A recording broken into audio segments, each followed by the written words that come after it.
Studio is signing out. Thank you for watching Ben Television. This is the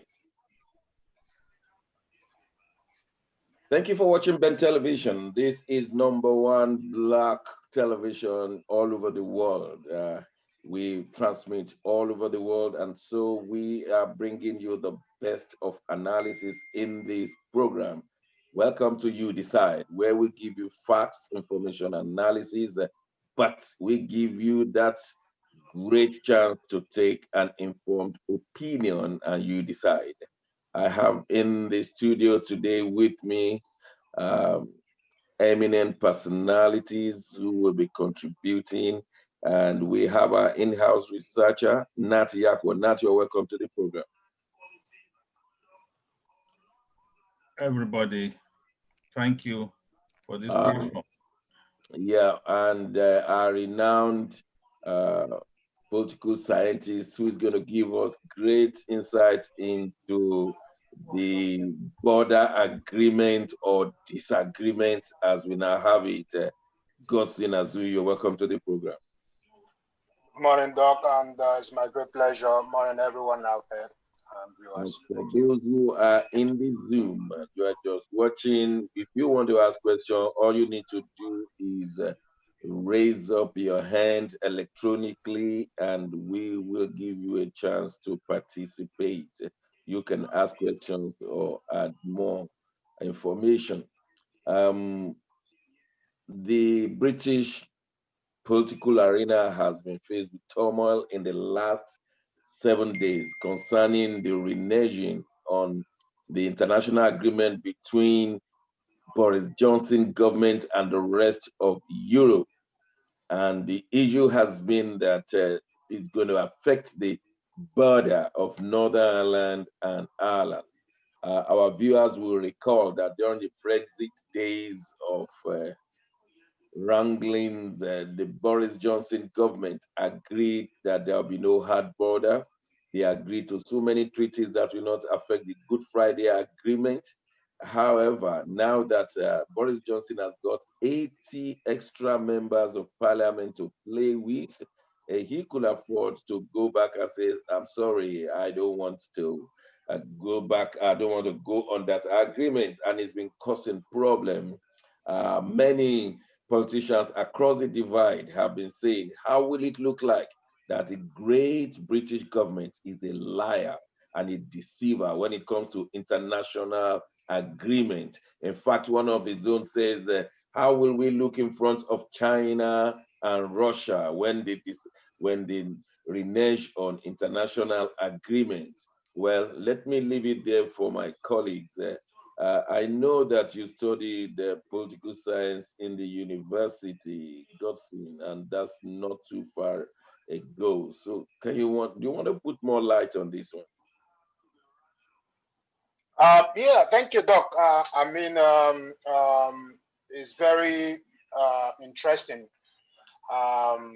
seeing the twisting and turning with regards to the progress stages of the Brexit agenda with regards to the trade negotiation and relationship negotiations between Britain and the EU. Having known that from onset, the Northern Ireland backdrop has always been one of the critical stake in concern with regards to the positive progress of the Brexit negotiation process in terms of either a good deal or a bad deal or a no deal entirely.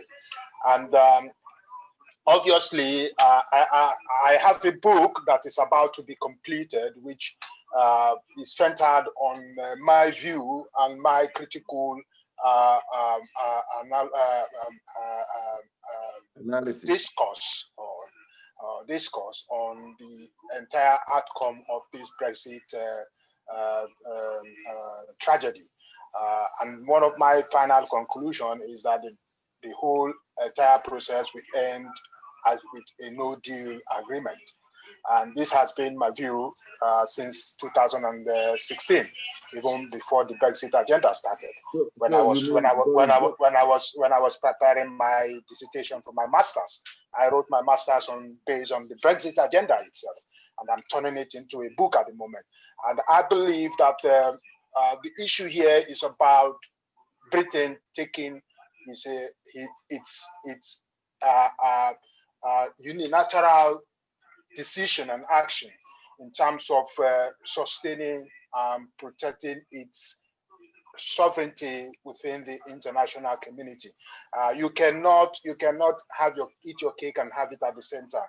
And Britain is trying to avoid that kind of situation where they try to exit. Agree. Are you trying to say that the British government is pushing for a no deal, and this is what it's all about? And if it is that so, will the British people be having problems and challenges? Will it mean a collapse in our economy, or will it be a better thing for us? Which one?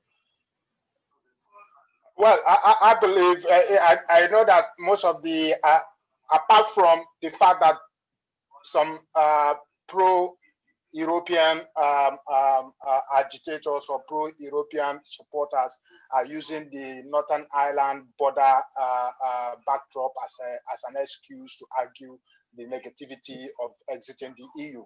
I feel that exiting the EU with no deal is a better option for Britain because it gives them the right to take a right position in their future negotiations in trade terms and protecting their border completely and ensuring that goods that come into Britain are meant for Britain people and benefits the economy rather than shortchanging the economy in the name of some certain class or clauses of trade relationship with the EU at the essence of the international trade, international community. At the of the Good Friday Agreement, which may lead to IRA coming up again. Well, these are issues that these are issues that that absolutely requires in-depth dialogue and discourse in terms of engagement. Because in the modern day world, what matters now is about opening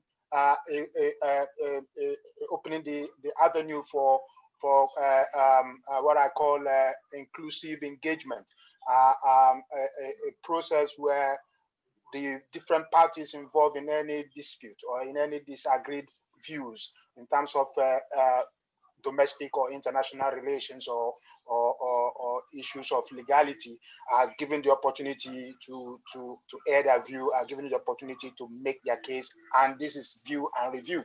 And you find out that trying to make it an obvious force or a situation where it is how do I put it, impounded on the people by illegitimate rights, then the people can now revolt against that. But the fact is that when it is given the legal process or the legitimate process of instrument in terms of engagement with the Northern Ireland divide and the rest of the UK to look at the various benefits and the various disadvantages and find a common ground. I still believe that the issue of IRA or whatever would easily be resolved on a long-term process or within the medium-term process through the next 10 years. We are looking at the first decade. Between now and 2030, we'll be able to understand if the entire, you have to give a particular strategy a chance to see if it works, and you have to give a time frame. And if within the time frame there's any limitations, then you try to resolve to find a way to reassure the discourse. I know that the new bill is being challenged in a way because the bill is giving the ministers an upper hand to decide what needs to come into the UK, what needs to be checked at the border, and who crosses the border, what goods crosses the border, what is expected from any of the inter-border movement or inter-border mobility. Let me ask Nat this question. Nat, We watched Ed Miliband yesterday calling the Boris government all names that I don't want to repeat. Incompetent, turning the British government, the British state to roguish state, and all of that. You also recall that David Cameron, one time British Prime Minister, called Nigeria a fantastic corrupt state. What will the outside world call the British government and the British state if they should renege on an international legally agreed principle? Will they not retaliate fantastically deceiver or what? Well, some of the recent development in the polity in Britain has called to question the integrity of the Prime Minister, the integrity of the government, and the integrity of the United Kingdom or Britain.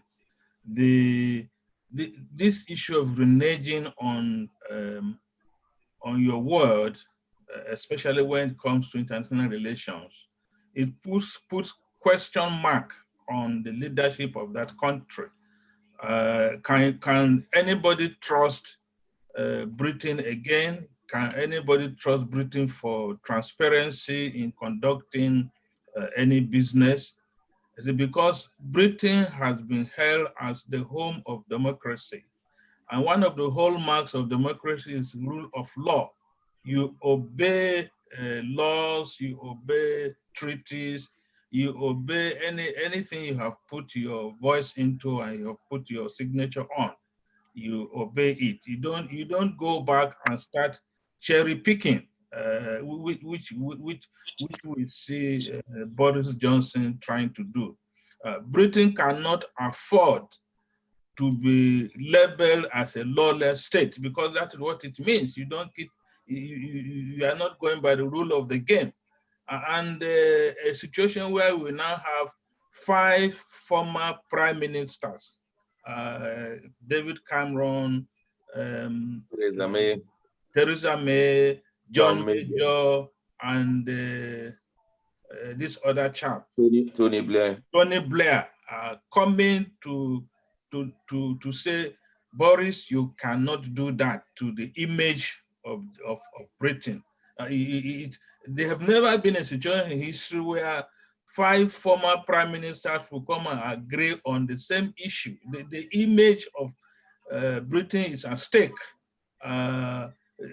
Nobody will continue to do any serious business with Britain again, because you don't know what next they're going to do when you enter into any contractual agreement.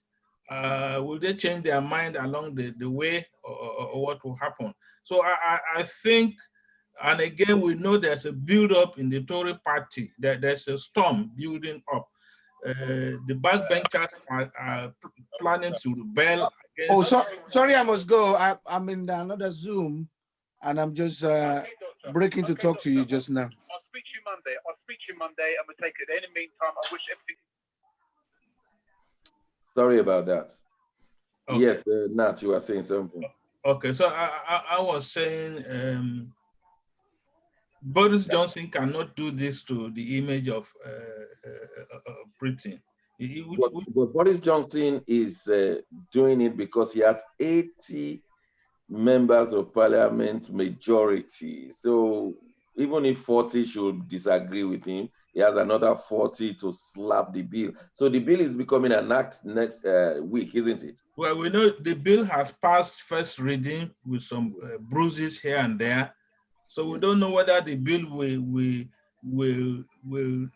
be able to succeed through the next stage. And even if it does in the House of Commons, will the Lords accept such a thing? The Lords are more of the custodian or the conscience of the soul of the country. Will they allow themselves to be dragged to that situation that will be on record in history, that while we were lords of of the laws, such Mm. a thing happened and we nodded our heads? That's the But question. you know that the prime minister can easily manipulate the laws, threatening them to sack them if they should misbehave. And another thing is that they could even it will then come back to the House of Commons, and with 80 members of parliament, you think they will not be able to majority? They will not be able to pass it. I don't think those 80 are still there, and even the 40 you are They mentioning, I can assure you that, yeah. they may still be there as MPs, but are they there with Boris Johnson? And even are we even sure that he will get the majority, even if it's a few MPs?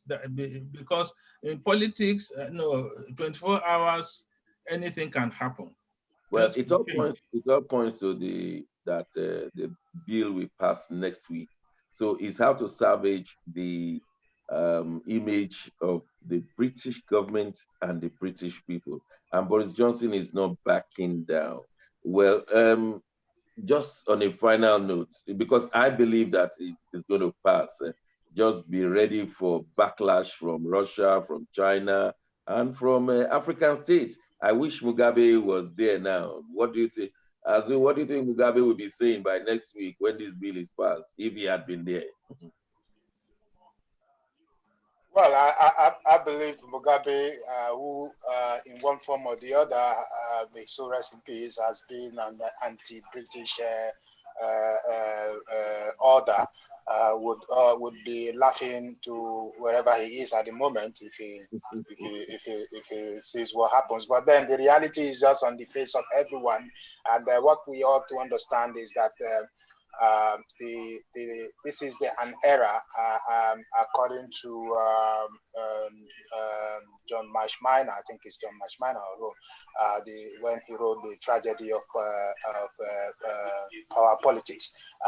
This is an era of the tragedy of power politics in the international political arena, where the world superpowers are trying to define their place and positions around the emerging multipolar political space that is emerging now. And what obviously here is that people keep saying agreement. There is no agreement that is meant to be permanent forever in any international world, in any international relationship, or in any international bilateral or multilateral relationship. There are no agreements that are meant to be. You will go to the table to negotiate it. You should go back and renegotiate it. Yeah. But you have, before you negotiate, you have to have a domestic strength to be able to do that. And if Boris is trying to gather that domestic legislative strength to be able to go back to the table and say, look, this is where we stand on this issue of Northern Ireland border. We have rechecked, we have reviewed all this whole process, and what we want is an absolute exit from the EU, and we renegotiate new things and new terms and new ways. And if that is going to backslide or backlash, or is going to lead to any other internal challenge within the union, we will be able to deal with that. If anyway, I can assure you, I can assure you Nigeria is watching, or let me say Nigerians are watching, because we have not yet forgotten fantastically corrupt, fantastically deceiving. This is different from being corrupt in the terms of real corruption, and in the terms of disagreeing on or withdrawing or changing your comment or your terms in agreement. This is a gentleman. Obviously, we have to be. Let's move to Nigeria. I understand if you want to go to Nigeria now, you must bring an arm and a leg. Is that what is happening? You have to bring your COVID certificate negative within 72 hours. Some others say 96 hours. And then you have to pay 50,400 naira. And then you have to present it, you have to upload it. Before you do that, your 72 hours have expired. Some say 96 in America. Nat, what is the real procedure? Is it worth going to Nigeria right now, except you have something serious to do? And are these things measured indeed, or they're just something to destabilize people? Well, since COVID came in at the beginning of the year, there have been restrictions on domestic and even international movement of goods and services. So this issue of charging fees for COVID and other things, we don't have a comprehensive picture of what these fees will cover. But what we are aware is that there are still many Nigerians stranded outside Nigeria, not only in UK, all over the world.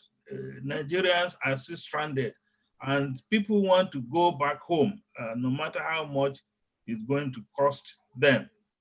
But what we keep saying, we want to be sure and reassured of the fees that is being charged. What is the assurance that there will be accountability and transparency on how that fees is deployed and utilized by whosoever agency is collecting this money? So I don't understand. Is it for another COVID certificate in Nigeria, or is it for quarantining? What are they using it for? I think it's mostly for what they will call administrative charges, to cover the cost of transition from your origin to Nigeria and transition through the airport, and if there is and the need of self-isolation and quarantine, either by the government or individuals. Gosin, after spending £150 to get a certificate here, because if you want to travel within 3 days, you have to go private and look for where it will not cost you, where it will cost you about £150. And I understand in Victoria, if you go to the top doctors, it's £500 if you want it urgently. And then you pay 50,400 naira to Nigeria. Is that a way for Nigeria to make life difficult for their own citizens to come in, or they're trying to recoup some of the money they have spent on COVID-19 so far? Because the people are just weary. I've seen many weeping Nigerians. They're all over social media. Many of them are saying they are ready to curse people for making their lives so tragic. Secondly, some parents are saying, we want to go to Nigeria with our children. Just one child plus a parent is 100,800 naira. You can imagine 2 parents with 3 children. I mean, all apart from the tickets, the air fees, and all other fees, is running to millions of naira, and it should not have been so. Why do we make life miserable for our own citizens? Doc, thank you very much. I think this goes to show the inconsistency in the nature of our Nigerian government policy direction and their inability to coordinate affairs concerning this sudden global pandemic, which every country is managing according to their ability and their resources as available to them. But that of Nigeria is a very, very different case. Like I said, I mean, I had an appointment to undergo a medical examination at my city hospital here in Peterborough. But then I was written a letter to say you cannot attend that appointment until you have gone for your COVID test. And on Monday, I had to go in for a COVID test, after which I was told to isolate for 3 days. And then tomorrow I will be attending my appointment as being certified COVID-free. And that has cost me no penny. That has cost me no penny. And I'm still going for a major medical examination, which is going to cost me no penny. Obviously, in a country where Britain has spent so much to ensure that their citizens are kind of protected against this pandemic. I believe that Nigeria should have looked into. People are not asking, and even when people ask, they are not consistent in making sure government give them absolute response on issues of urgent matters. In the last 5 months, there have been huge amount of money donated, contributed by well-meaning and industrious Nigerians, by international NGOs, by certain government of friends of Nigeria. Up to date, nobody has asked the government, where are this money gone to? What has this money been used for? Why are we still paying for things that we expect this money and donations to have been covered in order to make life easy for the ordinary person?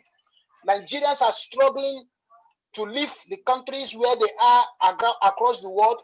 Some of them have been away without no job, without no commitment of any financial input, and they are using their last resources in so many places around the world to find their way back to Nigeria. And you are still asking them to pay when they come back to their homeland for what they expect the government to provide for them for free, and let there be some meaningful impact on what they are going through. But the government is saying they don't have the money. So where is the whole money? Where is this billions and billions of dollars that has been donated in kind and in goodwill to Nigerian government to help cushion the impact of COVID in Nigeria? We don't see hospitals are not really functioning properly. The doctors are not paid their medical allowances.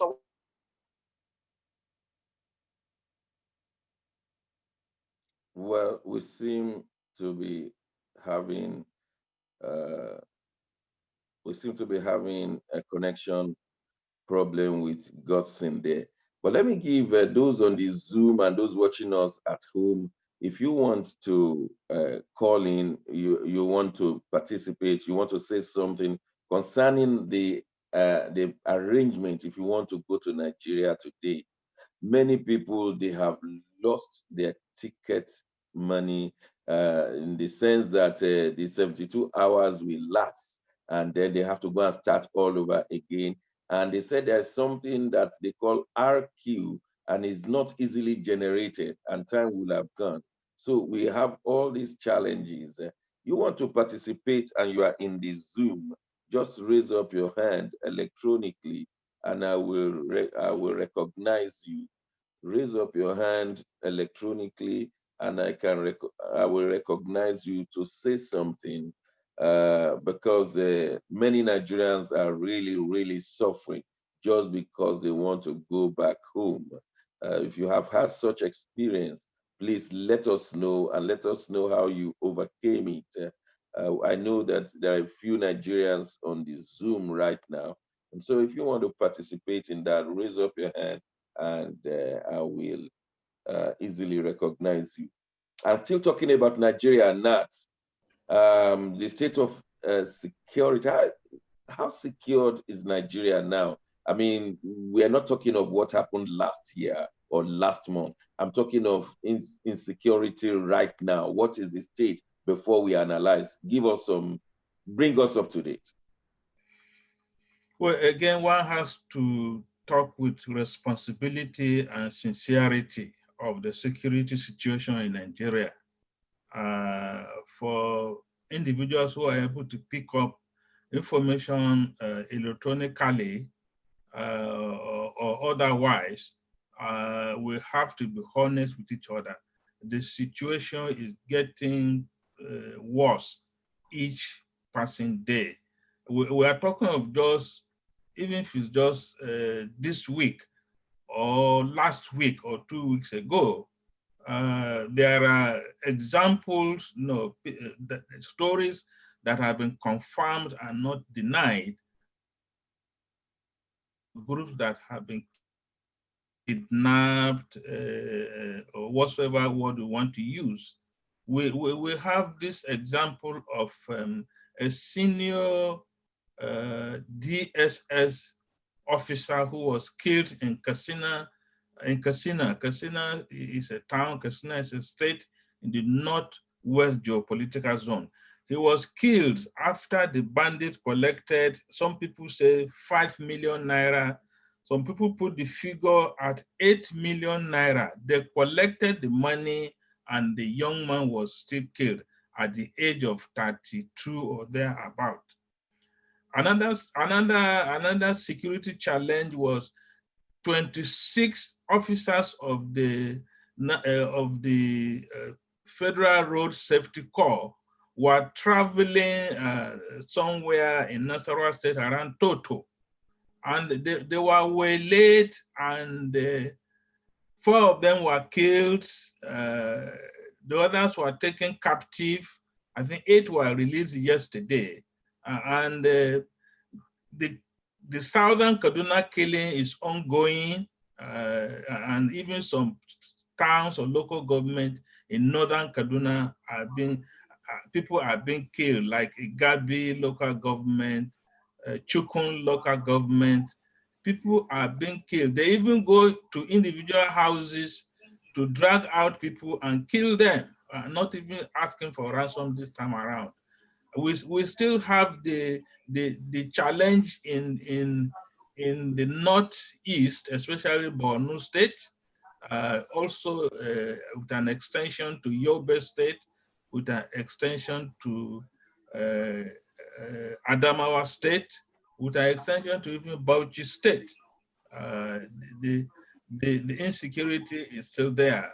Not to talk of Katsina State, where we're talking of 5 local governments being effectively under the bandits, and a situation where Nigerian villagers are along the border with Niger Republic have to go to request help from the soldiers or the military in Niger Republic when we have a territory called Nigeria, and we have security forces in Nigeria, but the government cannot carry out their primary and first responsibility of protecting life and property, providing security. And not to forget also that we now have some of these Boko Haram members in the forest in the southwest. And so every other place, every other thing in Nigeria now is the issue of, can I even go out? Will I be able to come back? What is the federal government doing? What is state government doing? What are the private regional securities doing about securing the life and property of Nigerians in Nigeria? And how does the Nigerian government live by itself when its own officials are being killed while on official duty? And the Nigerian DSS is now giving ransom to bandits. I mean, is that not an irony? No, but in the past, we know that government officials or government people in the different parasites or ministries, departments and agencies, the ransom is being paid, but they come out and deny that nothing was paid. It's either the families are the one paying for the ransom, or the families pass this money to the police or the security agents. So all these years, ransom is being paid, but Nigerians would deny, or even especially the security forces, especially the police. The police will told you no ransom was paid, but sometimes the because the family police will did come not out pay and the money. ransom. Yeah, let me ask Gustin. Gustin, what has Nigeria turned to? The government is now paying bandits to release his own security officials. We might as well hand over to them.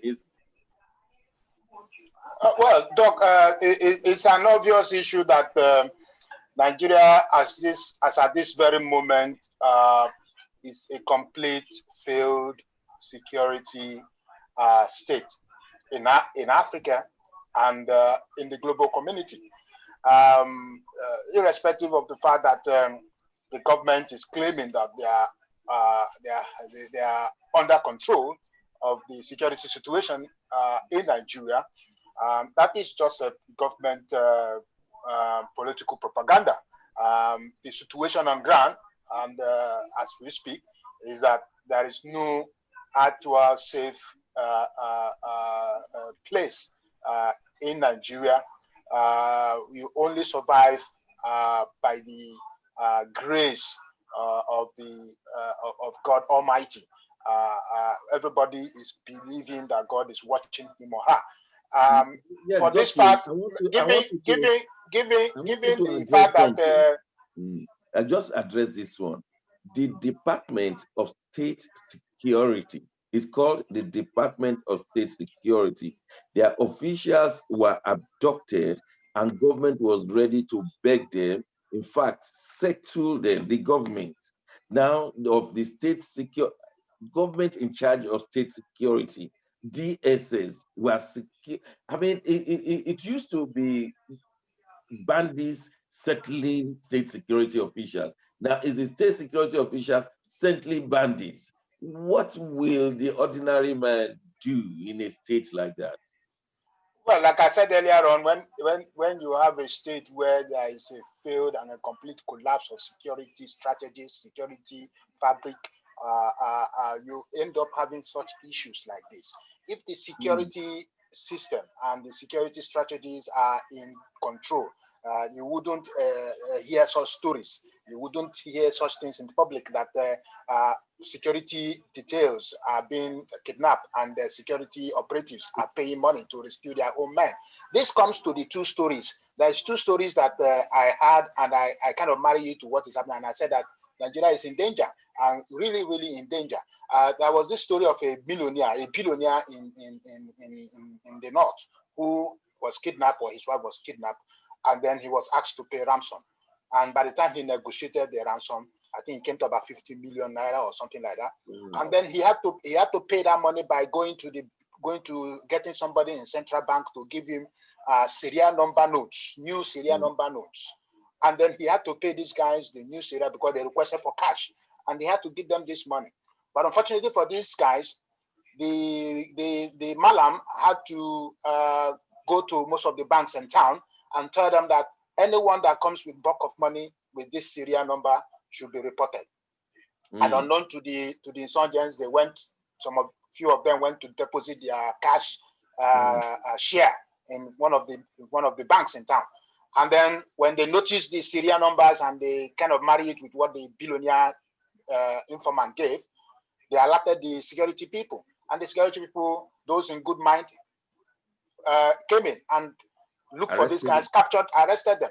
Could you believe that one of the guys that was arrested was a sergeant of a police officer, a sergeant?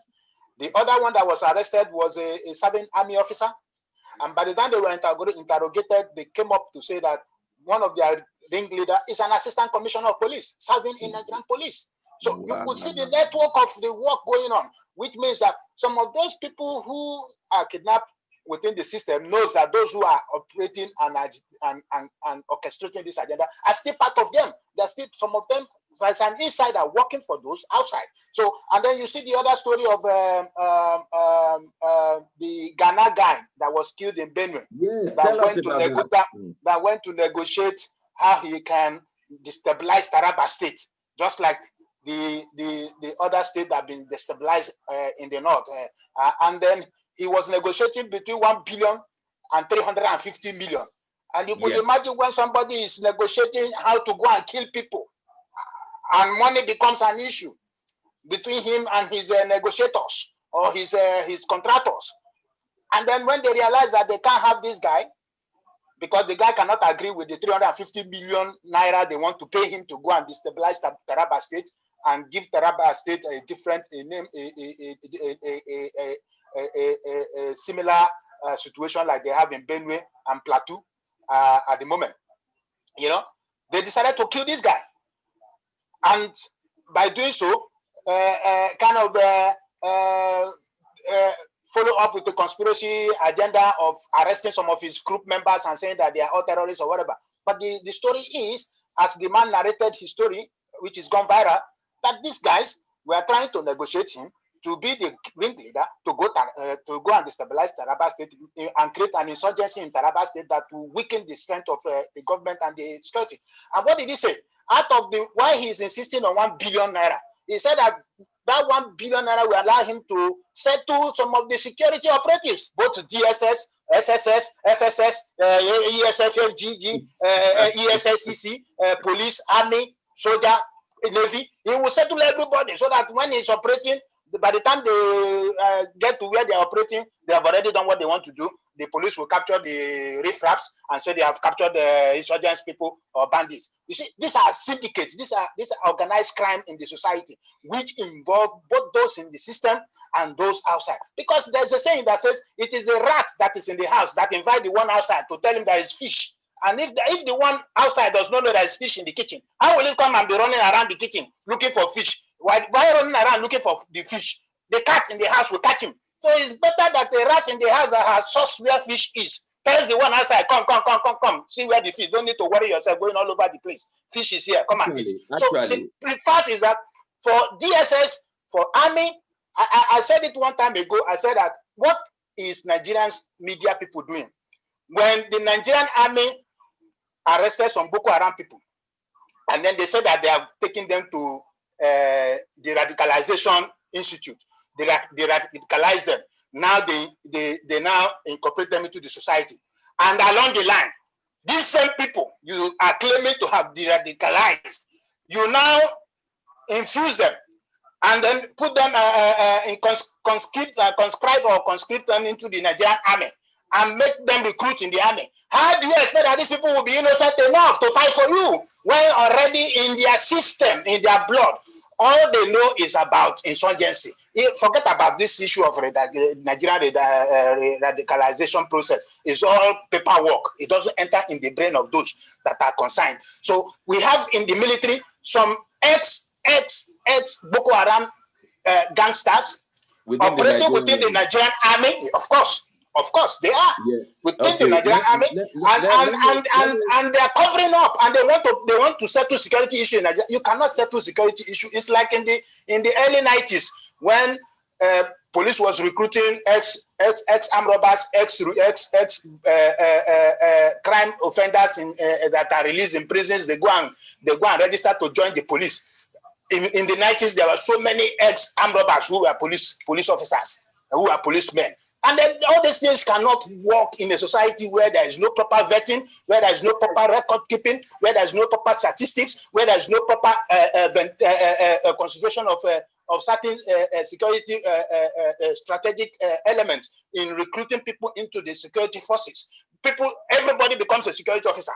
Now you have a society where states are showing uniform, giving arms to people, and people are becoming amotekun. People are becoming agony chamber of this. People are becoming this and that, and there is no proper vetting. There's no proper vetting. Let me bring to our viewers up to date. We have actually researched into the Ghana issue, and I'm so glad you brought it up. Nat, give us a thorough story of this Ghana man. Who is he? Where did he come from? And what is the latest? My first statement on this, apart from the conspiracy theories, we know that whenever these challenges come up, the truth is always the first casualty. Okay. So we don't know which one to believe now. But the version that is mostly in the public domain, accepted by the Benue state government and even the military, that Akwase Tese, also known as Ghana, was a militant terrorist, let's call him that way, in Benue State in the North Central geopolitical zone. And it's a thief man. The thief ethnic group are in Benue and southern Taraba. Okay. And so the governor of Benue State, Dr. Samuel Otom, granted an amnesty for this militant, for this terrorist, and they surrendered their arms and other things, even charms and other things they were using to fight. And Ghana was one of those terrorists that surrendered and was granted amnesty. But after some weeks or months, Ghana he didn't enjoy the amnesty. If you are used to staying in the bush, fighting and killing people, and you are now in a place where there's no activity, let's put it that way, Ghana went back to the trenches, he went back to the bush, he went back to the forest, his old ways of being a terrorist or a militant. And Ghana had a following, a conservative number of 200 terrorists under his command. He was their leader. And so when he went back to terrorism, he went back to the forest, he killed a special assistant to the even military personnel around a place called Katsina Ala. Katsina Ala is still in Benue State, it's a local government area. And so, because he was back to his wicked and devilish ways, the two major politicians in Katsina Ala, Benue State, a sitting senator, distinguished Senator Suswan. He was the former governor of Benue State 2 times. Suswan was there. And there is also this story of politicians use Ghana to win elections at the local level, the local government, and even at the state level. And so they approached the governor of Benue State to declare a second amnesty, which is not done, it's not usual. But for political expediency, for political reasons, the governor agreed after much pressure from Suswan and others. The governor agreed for a second amnesty. And when the amnesty was granted, here again was Kwase Ghana surrendering himself for the amnesty. But this time around, things went terribly wrong. On that fateful day, he had surrendered himself to the traditional ruler of his area, and then the chairman of the local government. They were in a convoy of other militants and other officials of government traveling from Katsina Ala. When anyone who knows Katsina Ala on the way to Makurdi, you have to pass through Boko. Yeah. So at the Boko roundabout, I think the military got wind that Ghana was being moved. The vehicle that was carrying Ghana, they separated Ghana from his other entourage, and Ghana was killed by the military. And the military said yes, they killed Ghana. They came out with some statement, yeah. Yeah, but again, the governor of Benue State and some other top officials in Benue State are not happy that Ghana was killed after having been granted amnesty. We don't know how this is going to spill on because a similar scenario was happened in Borno State. Somebody called Mohammed Yusuf, who was the leader of the Boko Haram in Borno State, was arrested, and he was killed in the police custody. And that is where Boko Haram was born. And this is how we have Boko Haram today, 11 years on. The militants, the 200 men Ghana left behind, have come out to say Ghana told them to continue the struggle. And so I can see a situation where those 200 or so. Struggle against what? Struggle against who? Are they not bandits? Well, the banditry is not accepted as a way of life in Nigeria. It's a business. Terrorism is even a business. Kidnapping is a business. Banditry is a business. You kidnap people and you instantly make your millions if you are not killed. It's more lucrative than armed robbery and more risky. And so Benue State now has another issue to deal with. Those 200 men of Ghana, where are they? How are they going to operate? Where will those surface? What damage are they going to do? And then military-civilian relationship in Benue State is being seriously challenged because the military more of didn't work in collaboration with the governor and the people of Benue State. Thank you very much for that insight into it all. Well, we'll give Nigerians a chance to say something. If you want to say something to the level of security in Nigeria, just raise up your hand electronically and I shall recognize you. This is where we have found ourselves. Bandits have taken over local governments in Nigeria, and the Nigerian government is not doing anything about it. In fact, the bandits are collecting taxes in these local governments. And it's not just in Borno state alone, they are in Zamfara, they are in Katsina. I think we still have 5 local governments in Katsina under bandits, and that is the state of the president.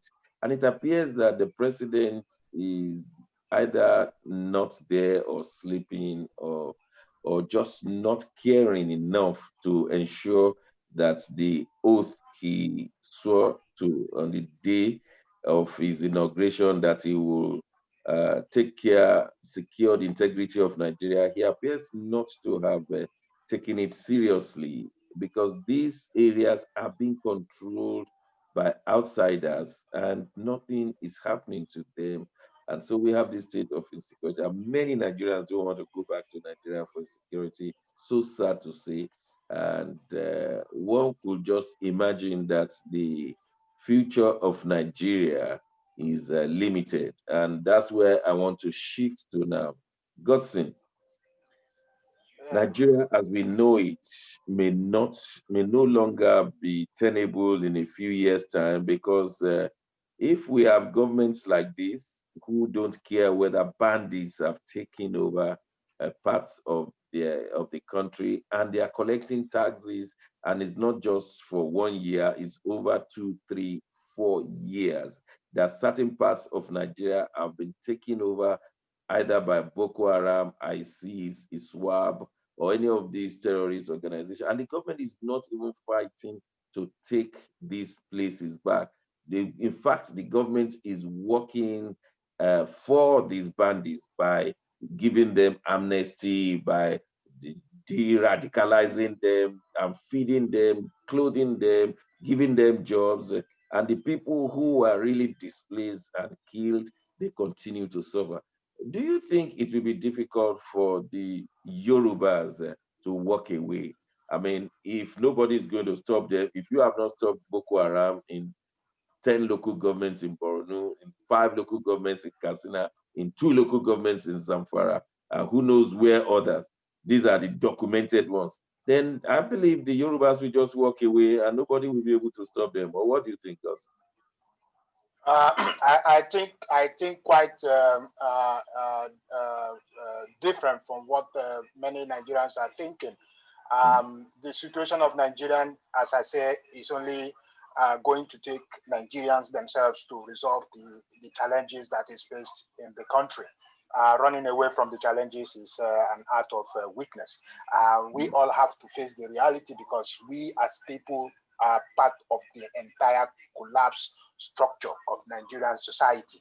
And as a people, we have to work together to ensure that if the society has to re-emerge again as a renewed country, we all have to work together in unity.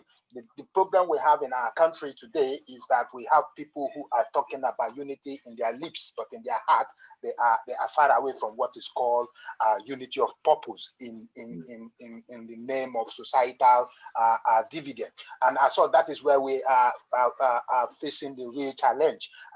Like I said earlier on, the insurgencies we have in the country today are manifestations of political agitations, are manifestations of political thuggeries, are manifestations of political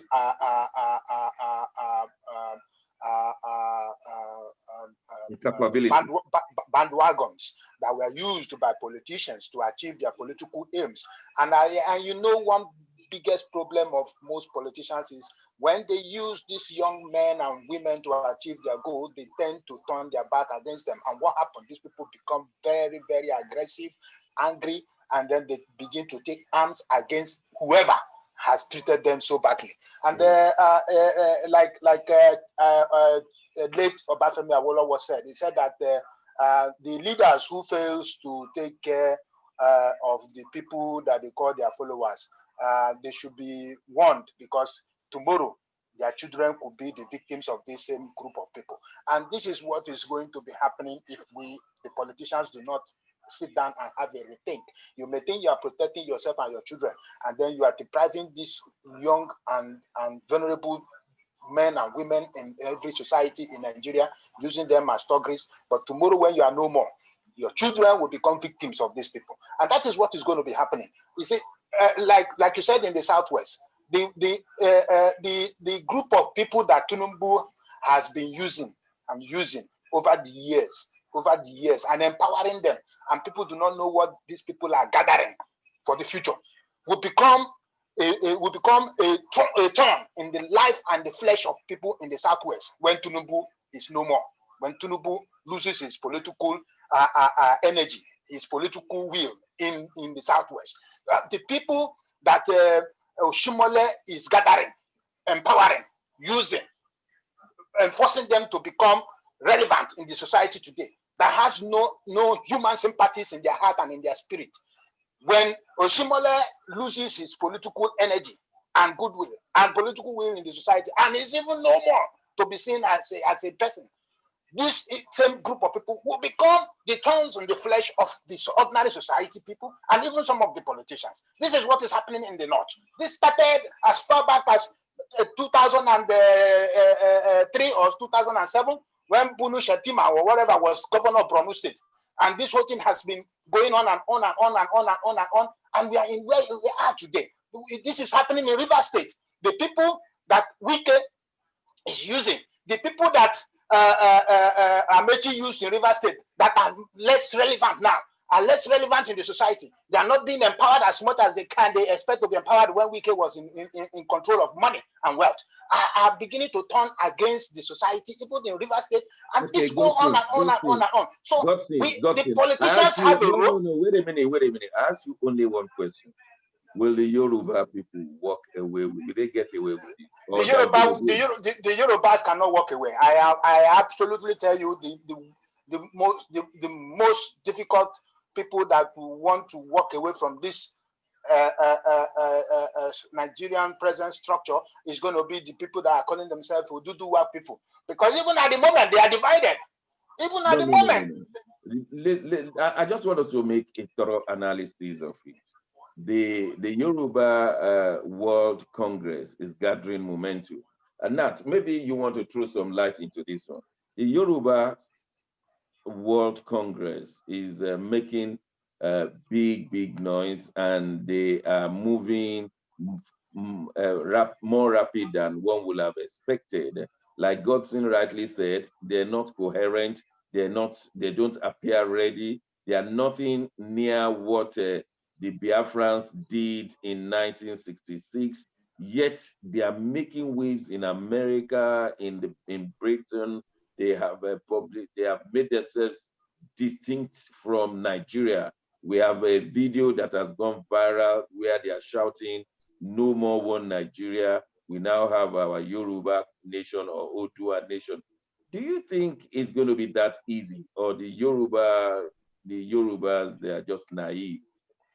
If I may give a thought before Nat coming, one thought: if any secessionist group or region wants to secede from Nigeria without an absolute support or alignment of any of the 5 superpowers in the world, is going nowhere. That is the strategy. That is the only clause. if Eduduwa wants to go and there is no absolute support from the US or Britain or China or Russia saying we are standing with you and we must follow you till you leave the country, all this is just bulala, jamboree, because nothing will divide Nigeria without the external factor playing a key pivotal role in it. And we all know that is the key. We will come to that thought. Nat, what are you seeing from your research? Well, the Yoruba World Congress, that forum, has been registered with the United Nations, and it was Professor Akitoye who did the registration some months ago. Yeah. So if you go to the archives in the United Nations, there is a nation called the Yoruba Nation that has been recognized by that body of the United Nations. And what normally happens once you get yourself registered, you want to work towards political independence from the geographical area you belong to initially. Again, let's quickly add that there's a lot of division. We have almost 3 factions now claiming ownership of that body, even disowning Professor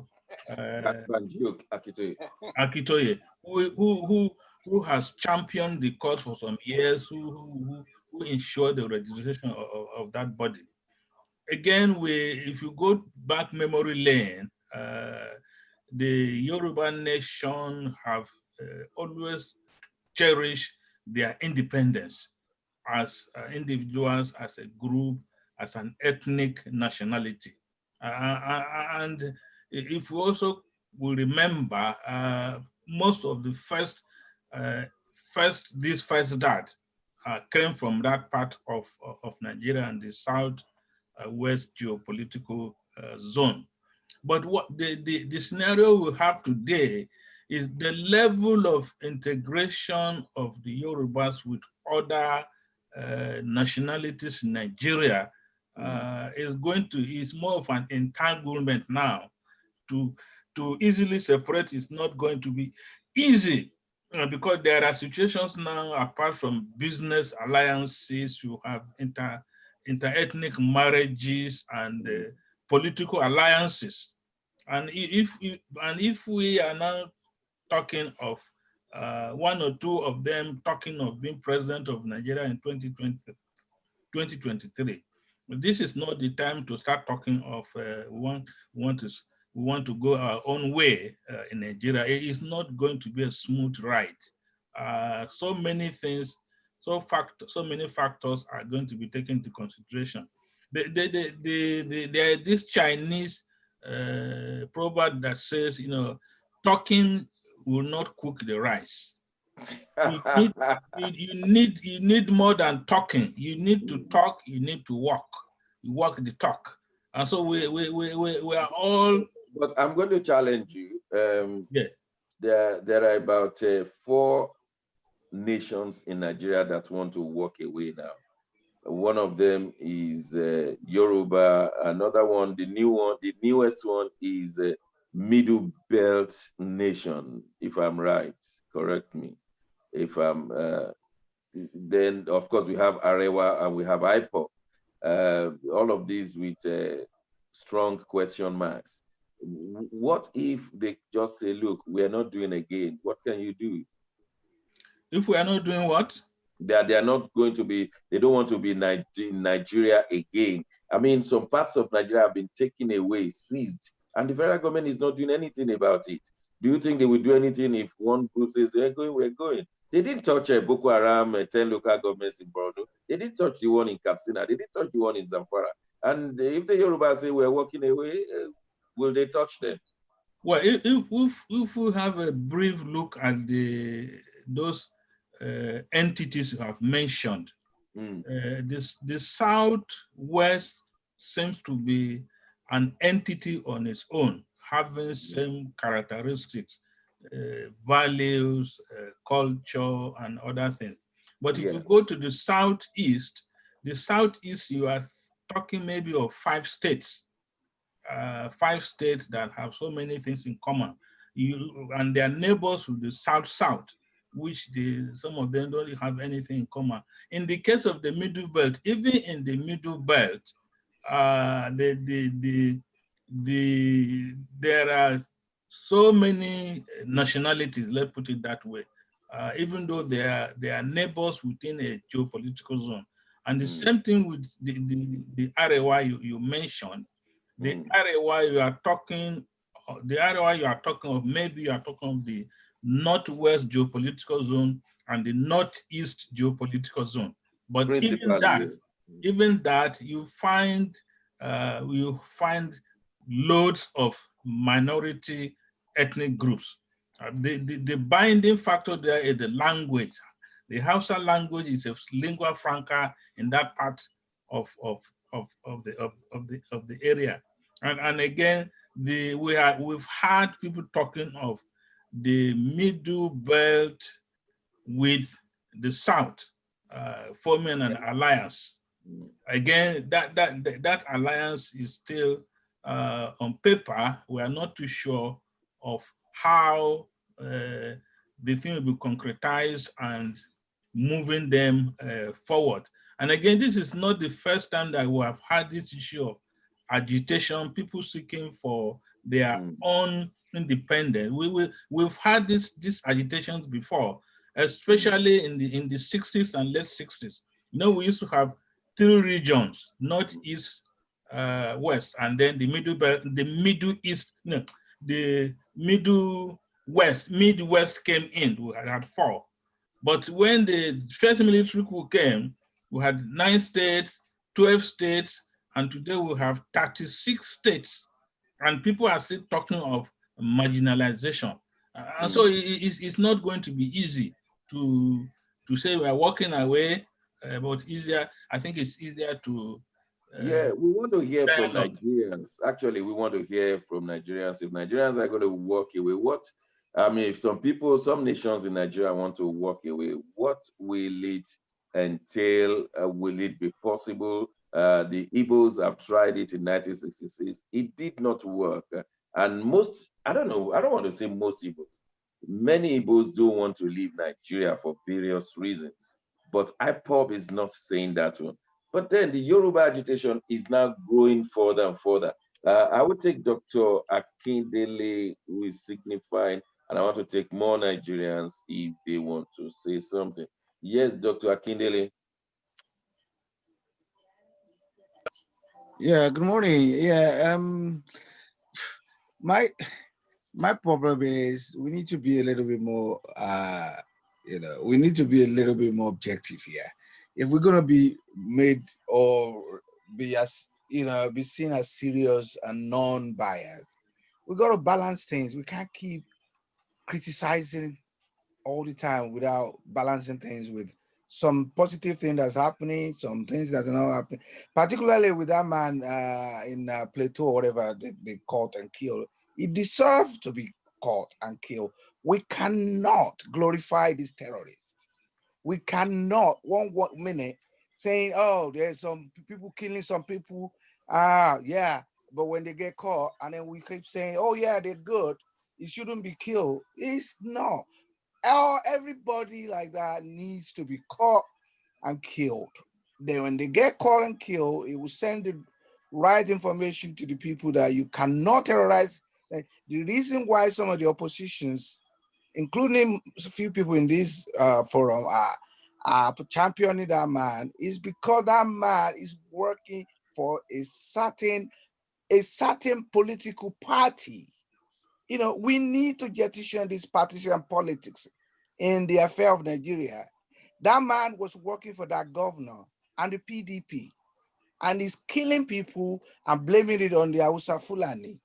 That is out of, we shouldn't allow such. Not in Nigeria today, not in Nigeria of future. If we're going to get somewhere, we need to be more realistic. And for the IPOP Yoruba Nation, they're all wasting their time. And finally, my brother Azu is finally realizing what some of us have been saying for years. Without the backing of this big nation, you don't go nowhere. You're just wasting your time.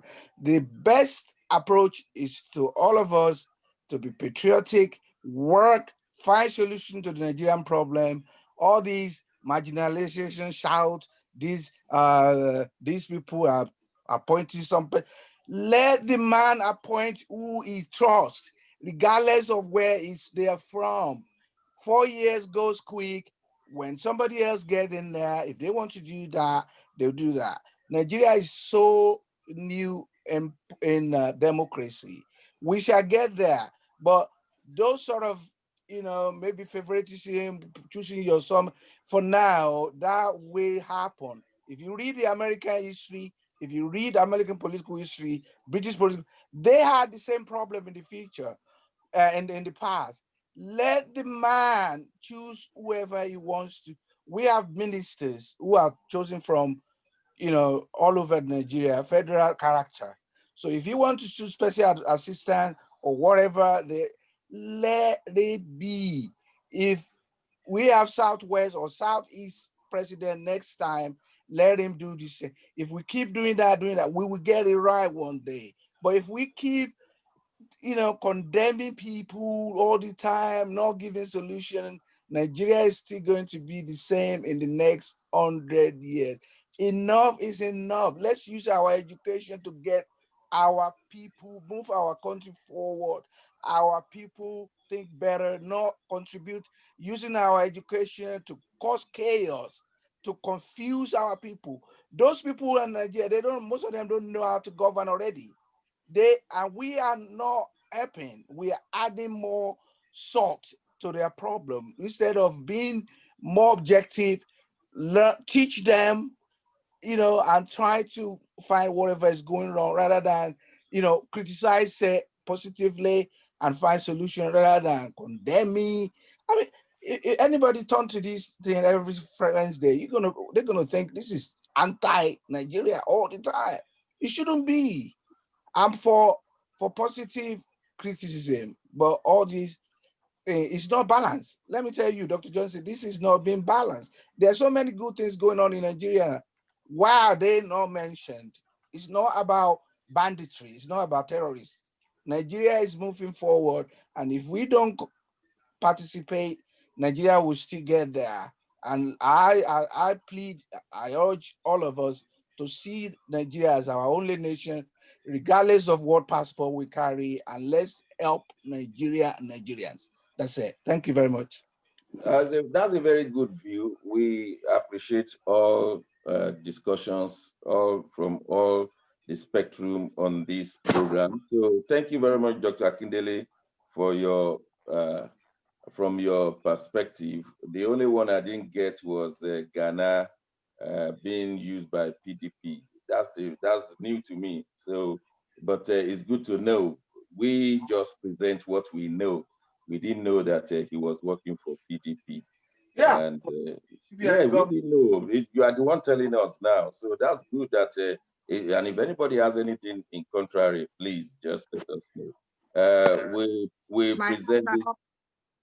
Yes, we have someone raising up their hands. Thank you very much, Dr. Akindele. We have someone raising up their hands. Echo Farms, is it? Yes. Yeah, Good what's morning. your name, ma'am? My name is Dr. Mary. Okay, because I saw Echo Farms. Yeah, I love the word farms, that means food, isn't it? Good morning, everyone. Good morning. Good morning. Yeah. I just want to respond a bit to the last speaker, most especially regarding the Ghana issue. Yeah. I don't think that most of the people that are complaining or are saying why should they kill Ghana, they're doing it because of political gains. But I think it's more from the background that the man had earlier. I think it was in 2019, if I'm not mistaken, or 2018, thereabout, that he said he had classified information on the people that were sponsoring, and they are using him personally to instigate that unrest. in about 4 different states within the country. So our take is, why kill such a person that has information that could direct our security agency into napping, the root cause of this issue? Why kill him? It's not killing him that is a problem, but you got the material that you will use to be able to arrest the situation that is ongoing and is still going on, within the country. So that is where most of us are not happy. It is not because of party. And also, sometimes when you do complain or when you do talk about incidences that happened around or in your country, it's not because you want to castigate or you want to pull your country down. I don't see it from that angle. It's just like when you are being victimized. For instance, you are a student in a school, you know perfectly well that you've entered into an examination, you know exactly the answers you have given, and you, at the end of the day, you are given a fail mark, definitely you will ask questions. So if Nigeria, for instance, many people are saying that the marriage, the amalgamation was done behind closed doors within 4 or 5 people, and people are now saying we are agitating because we do not understand this constitution. It's not affecting our lives as a people. I can't see why someone will say you should keep quiet on such an situation, in such situation. And also, the cost of Gari today to a poor man is outrageous. I don't know if Mr. Kola is in Nigeria at the moment. No, he lives here in England. Okay, fine. If you live back home with a salary of 18,000 naira per month, you have 3 children and a wife, and you have to buy a cup of gari for 1,600 naira per mudu. And you have to, if you have a motorbike, you have to fuel that motorbike. You have to take your children to school. I don't think you will be speaking from the angle that you are speaking. We are not saying, but the government has to hear the problems of the people. They have to understand the pain of the people so that they will be able to gear their attention towards those things that the people are complaining about. It's not because people are angry with party. No, anybody can be there. Anybody can be there. They can decide to put one tribe from the head to the bottom. Nobody really cares, but let the system work. That is what people are talking about. Let it work. Thank you very much, Tina, Dr. Tina. You have brought another angle, which I'm sure Dr. Akindele will go and ponder. We will just, but I just want us to say one more thing about these nations wanting to pull out. Because in your final say, in 2 minutes, I know you are a discourse man. You think this Nigeria will be like this in the next 5 years, in the next 10 years, or there will have been a separation? Well, I think that the situation will still be the way it is moving forward in the next 10 years. This decade, I'm not seeing any positive reaction in terms of the agitations for self-determination or secession in Nigeria. Because like I said earlier on, in many countries, we have to do examples. Many countries where there have been secessions or self-determinations, it has never happened without the intervention or alignment of the key major global world powers involved in the relationship between the secessionists and the original nation state. There is none. There is none.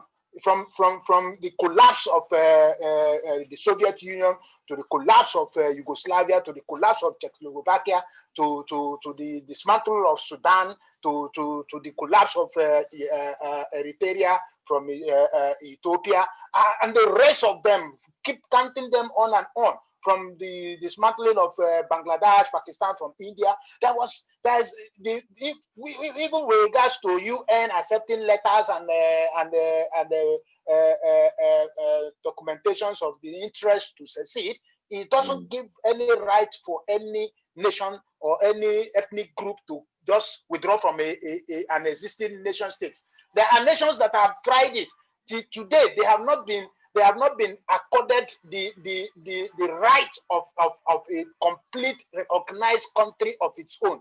Rather, they have been operating on some level of alignment recognitions, alignment recognition around the world. So for us, whether it is Biafra, whether it is Oduduwa, whether it is the Hausa nation, whether it is the Middle Belt nation, whether it is the Arewa nation, whatever you have to call it, as long as the international community are playing and dilly-dallying with these whole agitations with this group of people and not giving an absolute backing and support to ensure that this happens. Because if it's going to happen freely by political dialogue, it will take a process to get to that point. But if it's going to be by force, it's going to be by military agenda. Military agenda does not come by free chance. Time is not on our side. I thank you very much. We now want to discuss Edo State politics, and we have a video clip to show you, and it is from there that we'll discuss it. We want you to hear this clip and then determine, you are going to decide whether this is the right time to do such a thing. Studio, could we have that video clip, please? It could be our loved ones who have to pay for the funeral and other bills, which could cost them over £5,000. Volume. So talk to Promise Life and make sure that your loved ones will have the money they need when they need it. You can get covered for less than £2 a week in one quick call. If you're aged between 30 and 79, you're guaranteed to be accepted. Promise Life free.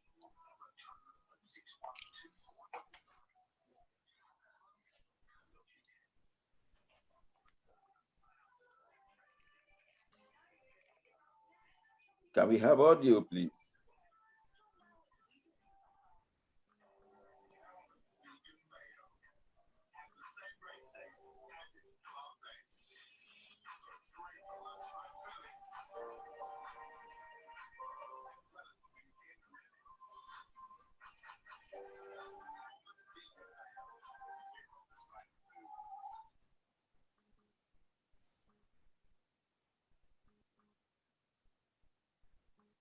Thank you very much. Sorry about the poor audio there. What he was saying is that the federal government is disbursing money as we speak to different parts of Edo State. This is called the trader money. We saw Oshibaju did it at the 2019 election. Now, the federal government is disbursing 2,000 to 2,000 people in each senatorial district of Edo State. Edo State governorship election will be taking place on Saturday, this coming Saturday, and 3 days to that Saturday is when the federal government has chosen to distribute trader money, and it will range from 5,000 to 20,000 depending on the kind of business, and it will be handed cash with the wife of one of the candidates, Mrs. Ize Iyamu, is involved in this distribution. The minister, one minister is involved in this distribution. I'm sorry, two ministers. One of them is the well-known lawyer, senior advocate of Nigeria, who is the second state minister in the labor ministry. And so they are all involved in distributing trader money 3 days to governorship election. This is the country that we're talking about. Nat, do you want to bring us up to date on that? Yes, the trader money or whatever money it is called is the timing and the places of distribution. There's something challenging something wrong. If you look at one of the adverts, they said Auchi Polytechnic. Auchi is in the Northern Senatorial District of Edo State. Yeah. And then the second one is Benin. Benin is in the Southern Senatorial District of Edo State. Yes. And so what happens to the Edo Central Senatorial District? And again, as Dr. Johnson has said, one of the key distributor, one of the person involved in distributing trader money this time around is not the Vice President of Nigeria. This time around is Professor Idia Izeyamo, the wife of the APC gubernatorial candidate. Why don't you involve the PDP's wife, gubernatorial candidate, in distributing this money? And where is the Edo Central? And so something is terribly wrong. Something is wrong. Again, more information. The Edo North Senatorial District have people like the former national chairman of APC, Adam Ashumale, that's where he comes from. Yeah. The running mate, the APC candidate, is from the north. Philip Shaibu, the running mate to the PDP man, is from the north. But again, let's see how things will go on. But I think the timing is terribly wrong. It's wrong. It's wrong. It's wrong. As we ask politicians not to buy votes, but the federal government has gone to distribute trader money 3 days to governorship election. What does that inform us?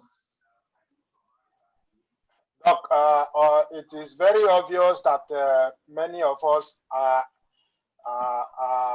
witnesses to the illegalities and the illegitimate principles of political campaign that has been openly institutionalized by this present government from 2015 to date. It is absolutely wrong. It's absolutely unacceptable. It is illogically biased for a government in power at the center to encourage such political maneuvering, campaign maneuvering at a strategic time during elections like this. When this happened in 2019, many of us spoke against it.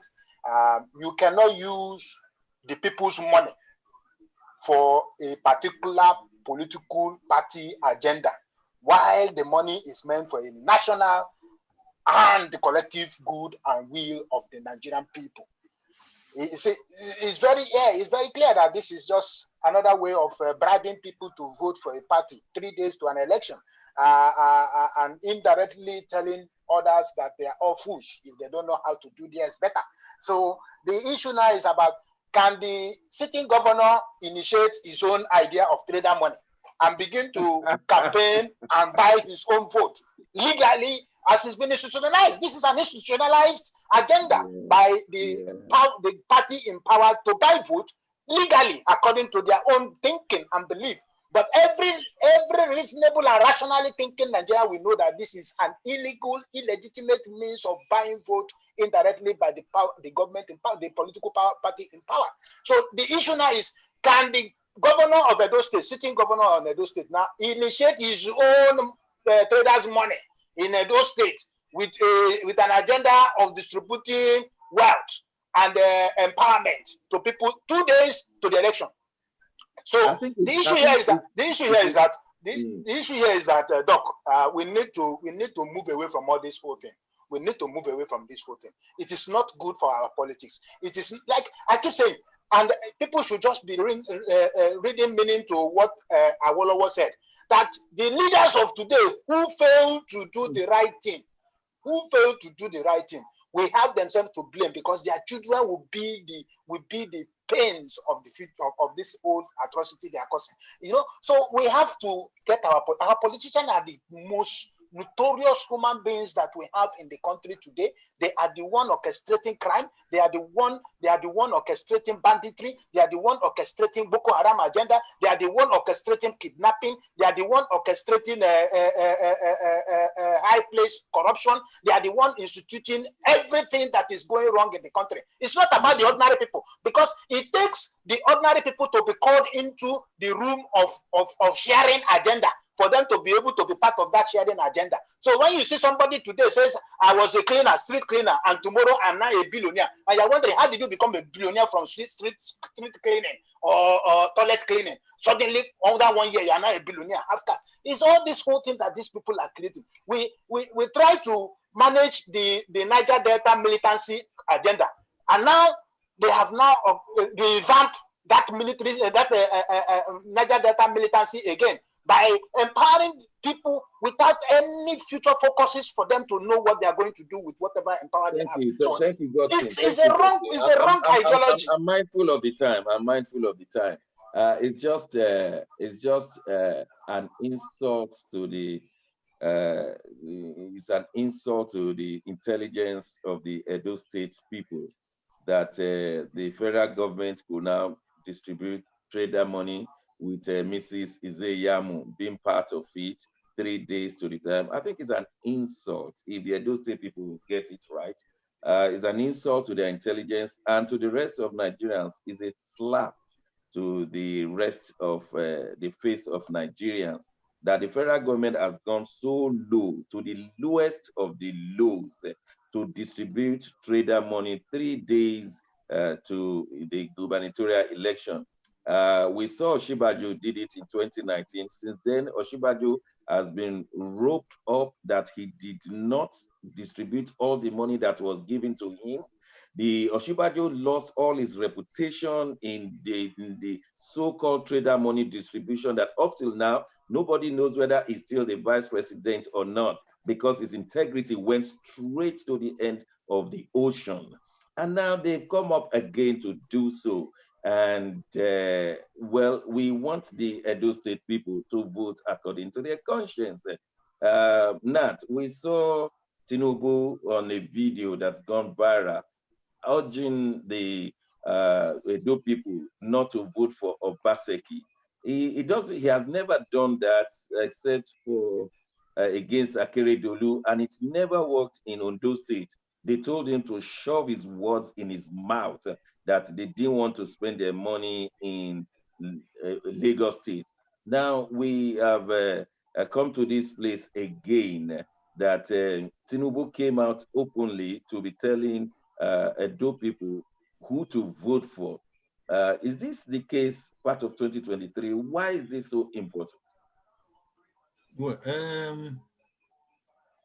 Asiwaju Ahmed Bola Tinubu, the national leader of the APC,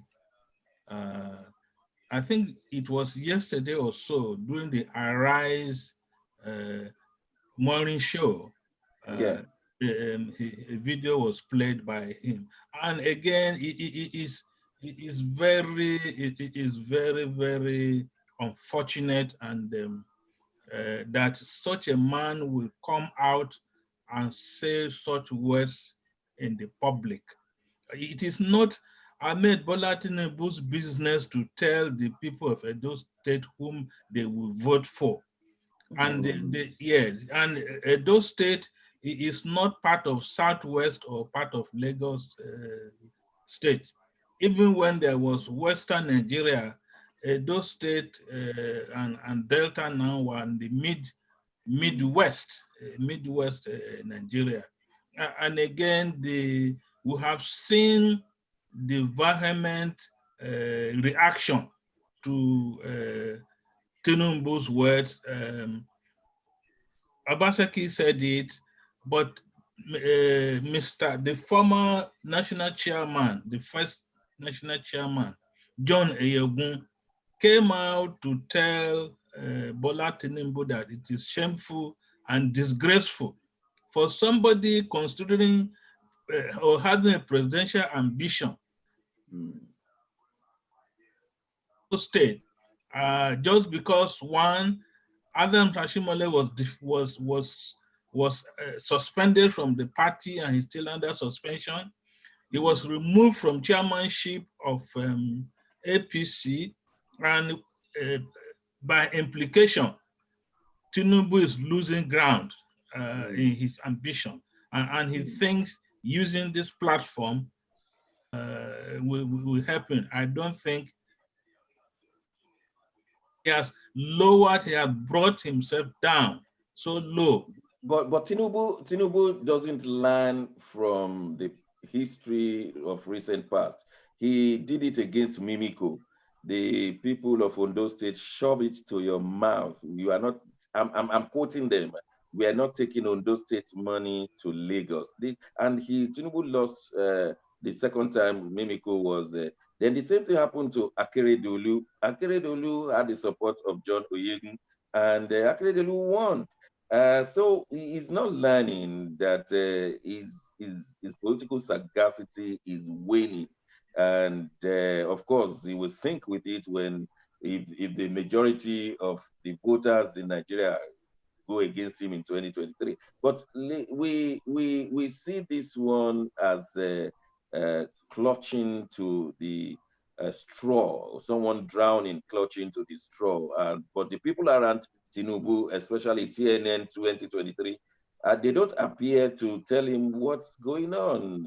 And with the Yoruba World Congress, the whole world is sweeping off his feet, because I don't see how he majority of those people in Yoruba World Congress will be talking about TNN 2023. But let's take Dr. Tina. Dr. Tina is raising up her hand. Yes, doctor.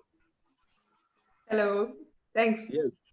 Yeah, you see, there is an extent to which we can hide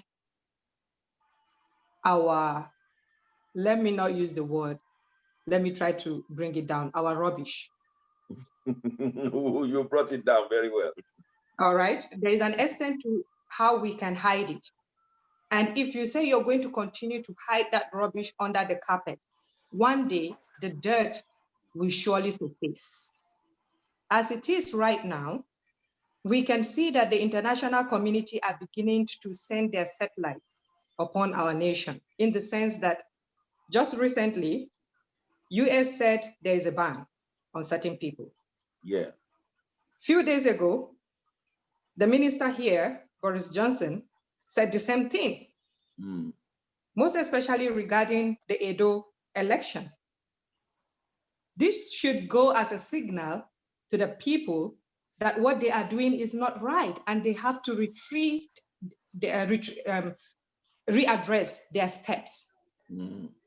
Therefore, no matter how hard we try to cover up our nation, if we say we are going to do it, we have intelligence all over the place that are recording. So even if we're saying we're going to be less critical, less, if people want to use the word, judgmental, if that's what they think we are doing, but that's not what we are doing. We're trying to be critical, to be analytical about the situation that is happening, that is real and factual, that visibly people are feeling the effect of all this wrongdoing within the nation, So if peradventure we reach a state where the international community now are rising against Nigerian leaders, that I leave for another day. Thank you. Thank you very much. I think the reaction of many people that I know is that Nigerian politicians have brought themselves so low that the American and the British governments are saying we're watching the Ondo and Edo elections, and that they will react if there should be violence. The federal government has promised 30,000 police officers in that election. And some people in the social media are saying, but you sent only 300 police officers to Zamfara. And what rationale is there in where bandits are killing, you send 300, but 30,000 to go and determine a gubernatorial election? Azu, we don't have many more minutes. Can I give you 3 minutes on this? How do we rationalize things in Nigeria? 30,000 policemen to intimidate voters? Well, you can see the desperation in the party in power at the center to ensure state capturing by all means, by all ventures. And it's quite unfortunate. We are yet to learn from the past and allow the lessons of the past to determine the best possible way to direct and drive our next level of future political and democratical engagement. Like you obviously said, I don't know the rationale behind the sending of 30,000 police officers, which goes to show that if we have 30,000 police officers, why then do we still have insurgency in Katsina, in Zamfara, in Nasarawa, in Plateau State? 30,000 soldiers? They are able to, 30,000 policemen is enough to flush out the 1,000 plus insurgencies we have in each of those states. 30,000, you will invade the 30,000 in one forest, 1,000 will disappear. Do you know what the difference between 1,000 and 30,000? And this is just to tell the international community that Nigerians are not serious. The leaders are absolutely deniers of facts. They are liars and discontent human beings. If you can send 30,000 to go and monitor election, which at the end of the day, quote me, that may end up to be bloodshed. We have on the screen now, right now, we are presenting those who have been banned from US, UK visa, imposed visa restrictions on Nigerian election riggers. The United States and the United Kingdom have imposed visa restrictions on a number of people in Nigeria accused of undermining democratic principles ahead of elections in Edo and Ondo states. The US State Department did not name the individuals, but urged authorities to ensure free and fair elections. Last year, the US government announced visa restrictions on individuals involved in elections in 2 other states that were marred by violence. The Edo and Ondo governorship polls are scheduled for 19 and September and 10th October 2020, respectively. Now, what we are saying right now is that have we not put ourselves so low that the international world will ridicule us? Now, some people have argued that these things have no bearing on Nigeria. It will not affect us. That's just the figment of the imagination. And that is the angle with which they look at it. What will you say to that one? That look, these people are just trying to interfere into our business. It doesn't matter. Our integrity is still at stake, is not at stake. What do you say? Well, if we remember Governor Yarufai's statement, the governor of Kaduna State, about anybody coming in from abroad to criticize our elections in 2019, will be returned home in body bags. Yeah, I remember that one very well. Incidentally, Yarufai is one of the people who have been banned from visiting USA. I mean, it's in the public domain. Adam Tashimole has been banned. The Kogi State governor has been banned. It's in Sahara Reporters and other papers. And nobody is contradicting it. Yeah, I have carried this thing. The thing is that this regime, especially Buhari regime, doesn't want any constructive criticism or positive criticisms, even from the United Nations, even from the UNICEF, even from Red Cross, that are here to help your people, and some of them are being killed. So the government doesn't want to hear something they don't want to hear. They want to hear what they want to hear. And this is the unfortunate situation we find ourselves. No nation is in isolation in 21st century. Nigeria has signed up to international charters, treaties with UN, with WHO, with so many other international organizations. I have a quick question for you. Will there be violence on Saturday in Edo State election or not? I can assure you there will be violence. The problem is actually the actual number of policemen is 31,000 policemen. You are not counting the soldiers. You are not counting DSS. You are not counting the Marine Police, the Navy, the Air Force. They have converged on Benin now.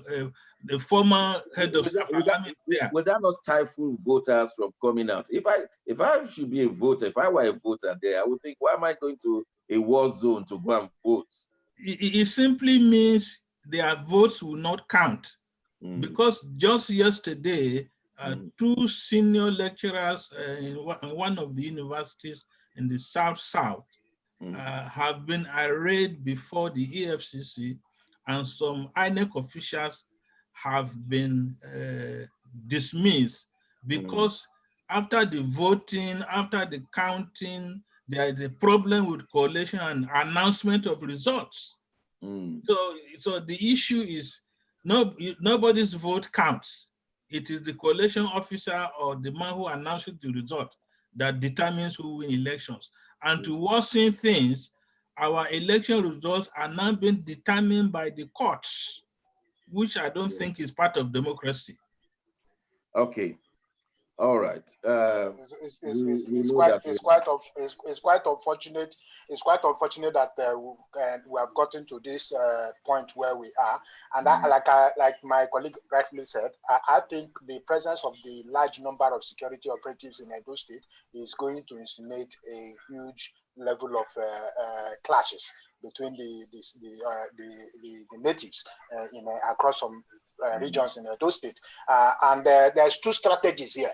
Either the government in power are going to use the number of security operatives to deter ordinary people with the fear of the unexpected not to come out to vote, or the presence of this huge number of security operatives is going to insinuate outpour of people on the street to attack or to challenge the number of security operatives from the federal government in the state. So two things are very, very clearly going to outplay itself on Saturday.